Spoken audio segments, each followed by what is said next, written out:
जय भारत साथियों, उम्मीद करता हूं कि आप सभी सकुशल हैं। मैं आरपी मौर्य, चीफ राष्ट्रीय अध्यक्ष मंडल भारतीय राष्ट्रीय पार्टी। साथियों, आज आपके बीच में एक विशेष विषय बिंदु के साथ उपस्थित हूं और आज का विषय बिंदु विशेष तौर से बुद्धिस्ट सोसाइटी मीन्स जो बौद्ध समाज है भारत का, उससे संबंधित है।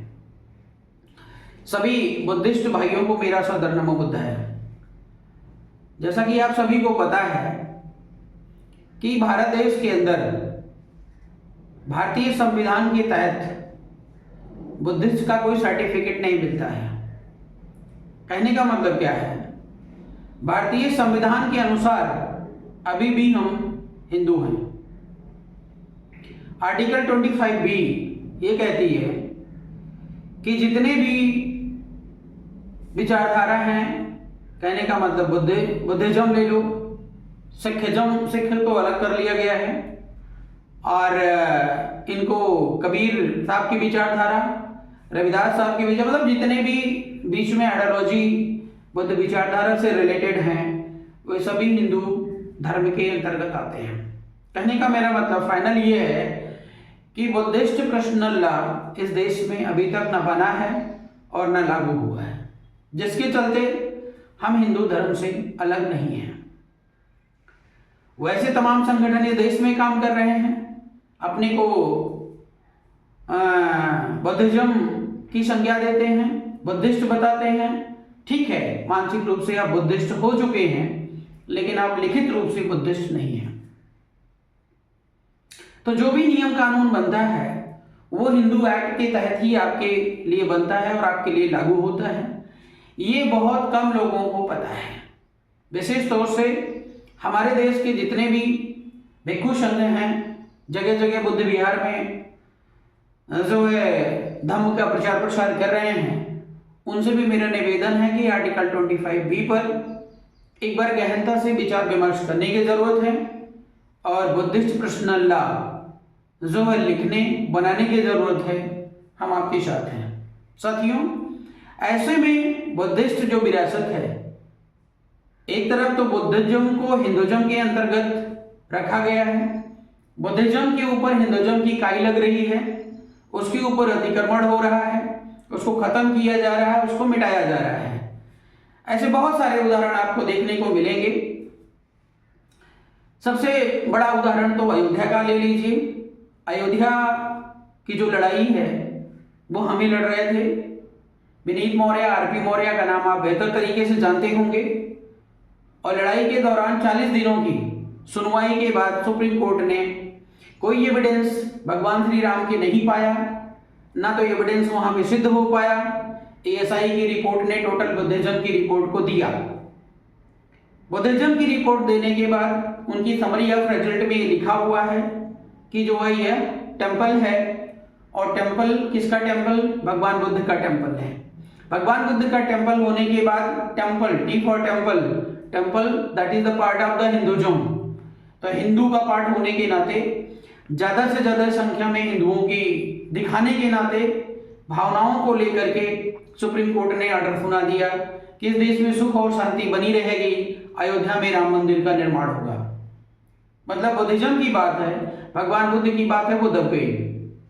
ठीक यहां पर सुप्रीम कोर्ट ने एक बार भी याचना नहीं की, एक बार भी नहीं सोचा, एक बार भी नहीं विचार किया कि अगर हम बुद्ध विरासत को भगवान श्री राम को सौंप रहे हैं या उनके नाम पर हिंदू समाज को दे रहे हैं, तो बुद्ध के लिए या बुद्ध के अनुयायियों के लिए भी कुछ ना कुछ छोड़ दें। ये काम सुप्रीम कोर्ट ने नहीं किया। और इसको हारने के बाद, इट मीन्स इस लड़ाई को हारने के बाद ही हमने योजना बनाई, तमाम सारे सामाजिक संगठनों को, पार्टियों से बात करके कि आखिर समस्या का समाधान क्या है। कंक्लूजन फाइनली ये निकला कि बिना सत्ता के जो है हक अधिकार को पाया नहीं जा सकता है।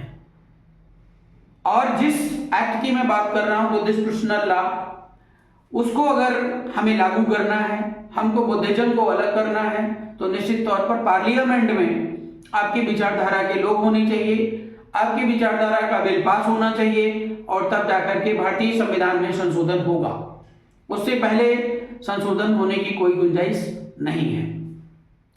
इसी के चलते विशेष तौर से आए दिन जो अतिक्रमण आपके सोसाइटी पर हो रहे हैं, उस सोसाइटी पर हो रहे अतिक्रमण को हम सबको एक साथ एक मंच, एक प्लेटफॉर्म, चाहे कमेटी बना करके, चाहे आपस में एकता बना करके लड़ने की जरूरत है। आप सभी को पता है कि यहाँ पर इस देश के अंदर बुद्धिस्ट होने के बाद भी लोग अलग अलग गड्ढा खोद रहे हैं। और कई बार मैंने कई लोगों से याचना की, विनम्र निवेदन किया कि भैया आप आगे रहिए, मुझे कोई दिक्कत नहीं है, लेकिन ठप्पा इट मीन हथौड़ा एक जगह पर और एक साथ मारा जाए तो निश्चित रूप से सफलता मिलेगी। साथियों, यहाँ पर कुछ उपासक उपासिकाओं की भी गलती है और साथ ही साथ यहाँ पर जो भगवान बुद्ध का चोला इट मीन चीवर पहन करके आजकल नए नए बुद्धिस्ट जो है बनते गण आ गए हैं। उसी में से एक बनते गण हैं जो जिनका नाम सुमित रतन है, बनते सुमित रतन। बनते सुमित रतन अयोध्या के मामले की जब लड़ाई हम लोग लड़ रहे थे तब उनका जन्म नहीं हुआ था। उसके बाद जब उनका जन्म हुआ तो वो सुप्रीम कोर्ट में जाकर के एक याचिका को फाइल कर दिया। याचिका फाइल कर दिया कि अयोध्या एक बौद्ध स्थल है। सुप्रीम कोर्ट ने फटकार लगाई कि जब अयोध्या की लड़ाई लड़ रहे थे तब तुम कहाँ थे, और 1 लाख रुपए की फाइन लगाई। वहां से मुंह बना करके जब आए थे, इधर उधर भटक रहे थे, तो SC/ST सोसाइटी में इन्होंने अपनी कुछ पैठ बनाने की कोशिश की, जहां तक मेरे को पता है, बाकी तो आप बेहतर तरीके से जानते ही होंगे। SC/ST सोसाइटी में किसी एक महिला ने इनके ऊपर रेप का या जो है छेड़छाड़ का आरोप भी लगाया था। आप सबको पता है, मामला अभी चल रहा है कि रफा दफा हो गया, ये तो वही जाने। उसके बाद अभी जब बदायूं का मैटर था, मछिया का मैटर था, उस मैटर में बिना सोचे समझे कूद पड़े, बिना प्लानिंग, बिना योजना के जो है इन्होंने 5 दिन का टाइम दे दिया। उसके बाद वहां से भाग खड़े हुए, आधा अधूरा समझौता करा के वहां से निकले। और जबकि हम यहाँ दिल्ली से जो है आपके बदायूं गए थे अनिश्चितकालीन धरने के लिए, लेकिन अब चीवर पहने हैं, थोड़ा मैंने मान सम्मान किया। मान सम्मान का ये दुष्परिणाम देखने को मिला कि आज मझिया जो है उन्हीं के कब्जे में है। आज जब महाबोधि बुद्ध विहार इट मीन्स जो है बोध गया की जब मैं बात करूंगा, वहां पर कुछ भंते लोगों ने बिना सोचे समझे, बिना प्लानिंग, बिना योजना के आंदोलन छेड़ दिया। 75 या 78 साल हो गया उस एक्ट को बने हुए।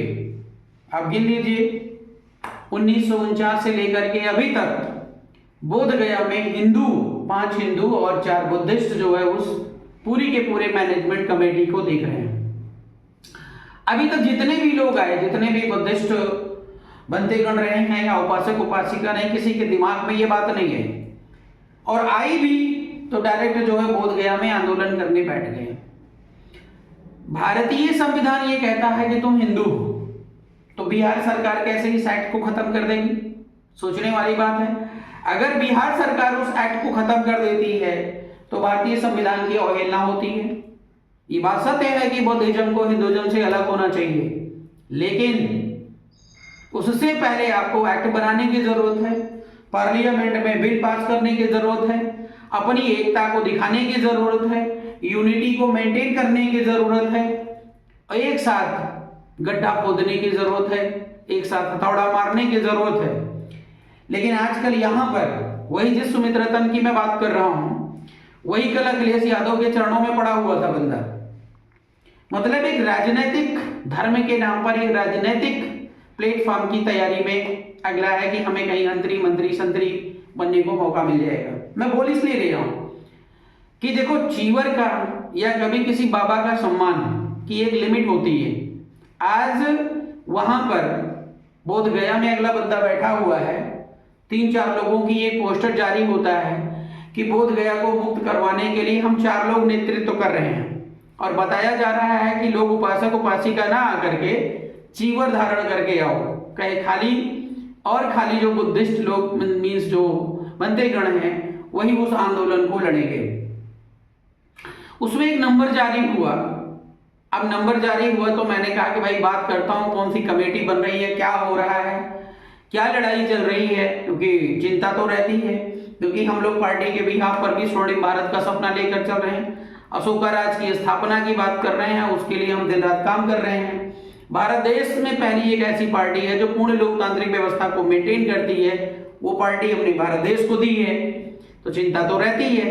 इसके चलते मैं कल भी फोन लगाया, सुबह से फोन लगाया, लेकिन बंदा बात करने को राजी नहीं है, फोन काट रहा है 20 बार। मैंने मैसेज भी किया, उसके बाद भी बात करने को राजी नहीं है।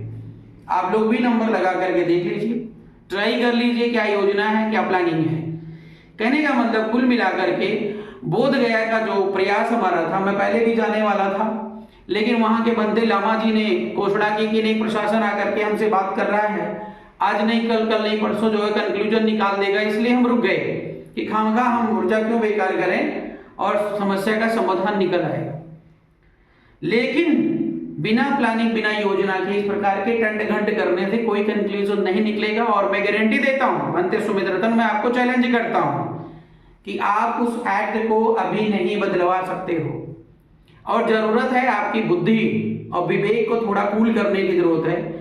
कुछ दिन पहले कुछ भंते लोगों ने मुझे बताया था कि ये वास्तव में भंते नहीं है, वो इधर उधर जो भी मतलब हर क्रियाकलाप पे एक्सपर्ट बंदा है। तो मैं भारतीय बुद्धिस्ट सोसाइटी को, जितने भी बुद्धिस्ट समाज के लोग हैं, उनको आगाह करता हूं कि इस प्रकार के लोगों से सावधान रहने की जरूरत है, और विशेष तौर से इनको नाचने कूदने दीजिए। लेकिन जब भी कहीं बुद्धिस्ट एकता, अखंडता के आंदोलन की बात हो रही है, तो अगले को ट्रेस करने की जरूरत है, क्योंकि बदायूं का आंदोलन इसी ने खराब किया था, और अभी बोध गया का जो आंदोलन है वो यहां पर भी इनका रोल रहेगा, इसको जो है ध्वस्त करने के लिए। क्योंकि ज्ञान नहीं है, बिना ज्ञान के बस कूद काद के। हमारे किसी भाई ने एक बार बात करी थी, संगीता का मैटर था, तो अगला बोल ये रहा था कि सारा काम आप ही कर लोगे क्या। तो मतलब जो काम आप करना चाहते हो कम से कम उसको बताओ तो सोसाइटी को क्या करने जा रहे हैं क्या नहीं। या अकेले तुम निर्णय ले लोगे कि भाई जो है मैं भारत को बुद्ध में बना दूंगा। कैसे बना दोगे? अखिलेश यादव के पिछवाड़े चल करके। तो साथियों, बहुत सोचने समझने की जरूरत है, और एनर्जी जो हमारी और आपकी ऊर्जा है उसको संरक्षित करके सही दिशा में लगाने की जरूरत है। जगह जगह जो है बुद्धिस्ट वर्ग के लोगों ने आंदोलन किया, अपने अपने बुद्ध विहार में, कुशीनगर में हो गया, सारनाथ में हो गया, सब जगह हो गया, लेकिन बोध गया में नहीं हो पाया। तो आंदोलन आपका सफल होगा, लेकिन जब वो प्लानिंग के तहत होगा।